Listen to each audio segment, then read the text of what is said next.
The P0325 diagnostic trouble code is one of the most common issues affecting Honda Accord vehicles, particularly models from 2003 to 2018.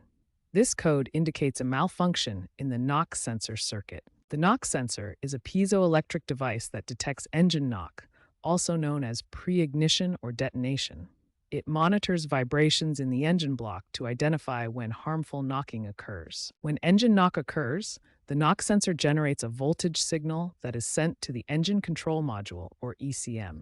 The ECM uses this signal to retard ignition timing, preventing potentially catastrophic engine damage. The P0325 code is triggered when the knock sensor signal falls outside the expected voltage range of 0.5 to 4.5 volts, when the sensor fails to respond to engine knock events, or when there's an open or short circuit in the sensor wiring. Common symptoms of P0325 include the check engine light illuminating, engine pinging or knocking sounds, reduced fuel economy of 5 to 10%, power loss, especially under acceleration, and rough idling or hesitation.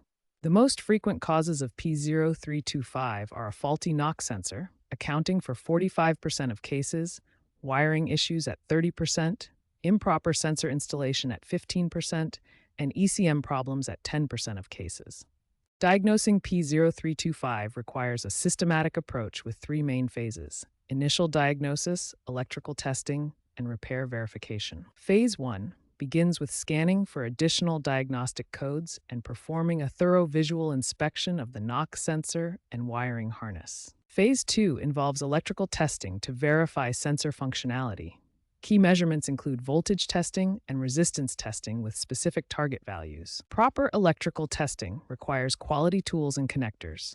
Use a digital multimeter for accurate voltage and resistance measurements. If testing reveals a faulty sensor, replacement is straightforward, but requires attention to proper installation procedures and torque specifications. Apply a light coat of anti-seize compound to the sensor threads, but avoid getting any on the sensor tip, as this can interfere with proper operation. Critical to proper installation is torquing the sensor to exactly 23 foot-pounds or 31 newton meters. Over-torquing can damage the internal sensor components. For wiring issues, replace damaged sections with OEM specification wire using proper crimp connectors and heat shrink tubing for reliable connections. After repair, verification is essential. Clear diagnostic codes, perform a comprehensive test drive, and monitor long-term fuel trims for improvement. Successful repair is indicated by no recurring codes, improved fuel economy, and fuel trim values returning to normal ranges between negative and positive 10%.